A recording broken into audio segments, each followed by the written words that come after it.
Excellence, Monseigneur Edouard, évêque de Tchangougou, Excellence, Monseigneur Célestin, évêque de Gikongoro, Excellence, Monseigneur Tadé, évêque émérite, l'archevêque émérite de Kigali, Excellence, Monsieur le gouverneur de la province de Rusizi,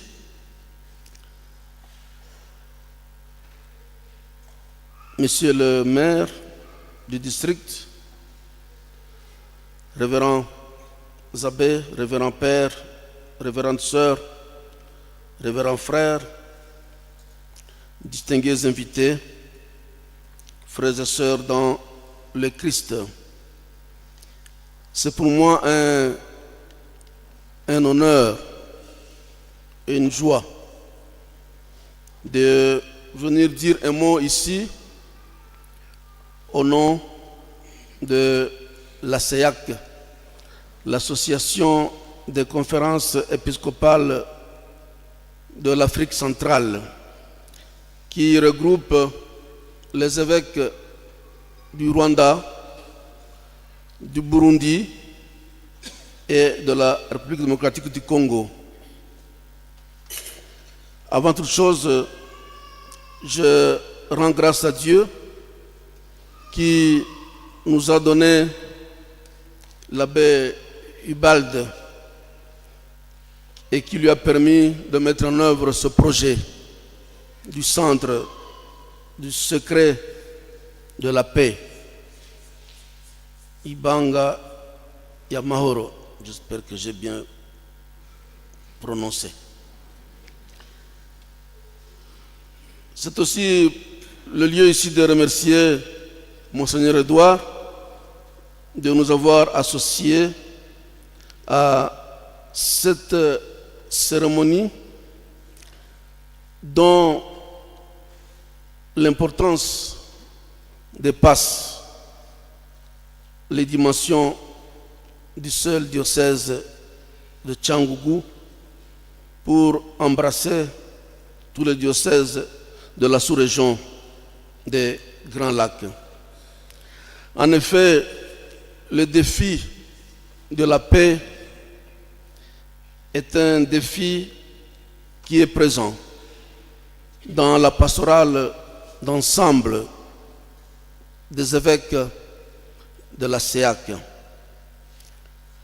Ce centre a pour mission de promouvoir la paix, la réconciliation et l'unité, qui sont des valeurs importantes de cette sous-région des Grands Lacs qui comprend le Rwanda, le Burundi et la RD Congo. Comme vous le savez, notre sous-région des Grands Lacs est devenue depuis 3 décennies le théâtre des conflits armés, des guerres fratricides, d'insécurité et de violations flagrantes des droits humains, d'une manière quasi permanente. Oui, face à cette situation de détresse généralisée, les cardinaux et les évêques de nos 3 pays, le Rwanda, le Burundi et la RD Congo, voudraient conjuguer leurs efforts pour offrir ensemble une alternative à la résolution pacifique et non violente des conflits dans notre région. Ils voudraient ainsi travailler à promouvoir la paix et surtout une paix durable dans notre sous-région. Et nous savons bien que pour construire une paix durable dans notre sous-région, il est important de travailler au pardon, à la réconciliation, de promouvoir les valeurs de l'amour, l'amour fraternel entre nous, les valeurs de communion et de cohabitation pacifique entre nos peuples.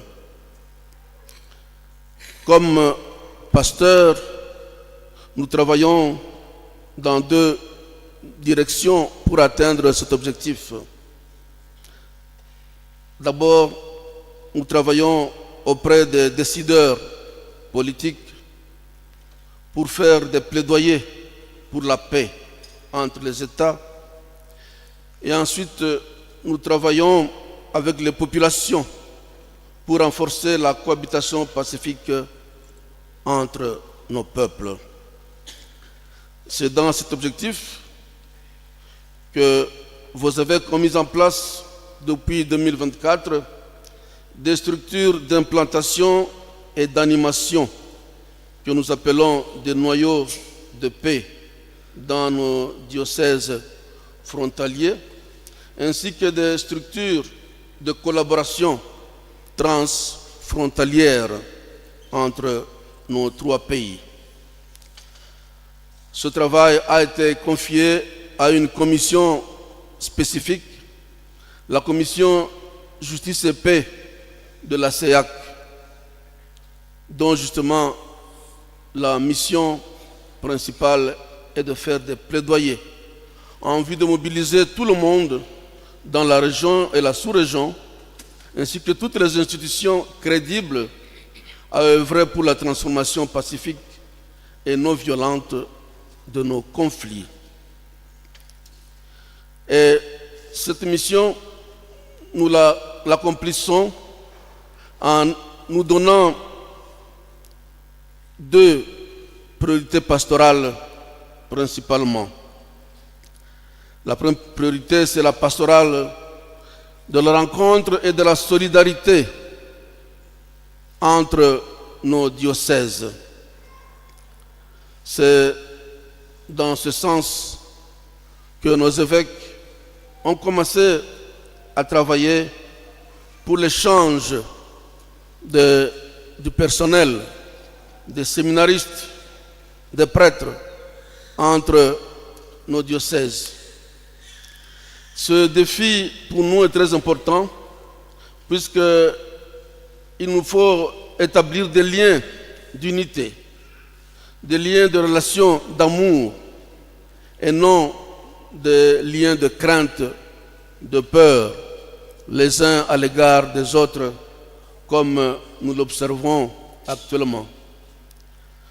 Nous devons créer des espaces d'entraide et de rencontres fraternelles, transfrontaliers, comme nous avons le modèle de la COSOPAX, l'association des femmes commerçantes du Rwanda, du Burundi et du Congo, qui travaillent ensemble en solidarité.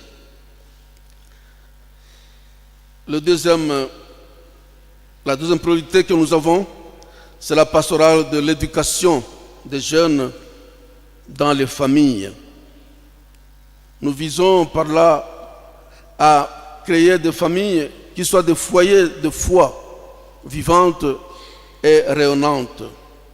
Que ce soit des familles où les enfants et les jeunes reçoivent une éducation aux valeurs chrétiennes de la solidarité, de la justice, du respect de l'autre, de l'amour, de la fraternité, du pardon, et non pas les valeurs de la haine, les antivaleurs, voulais-je dire, de la haine et de la peur.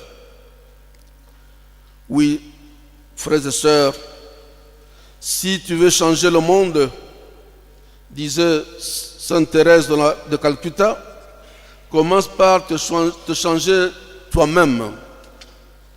Nous pensons que ce changement peut venir si chacun de nous est prêt à recevoir le pardon de Dieu pour le donner aux autres et aussi être prêt à recevoir le pardon de ses frères et sœurs.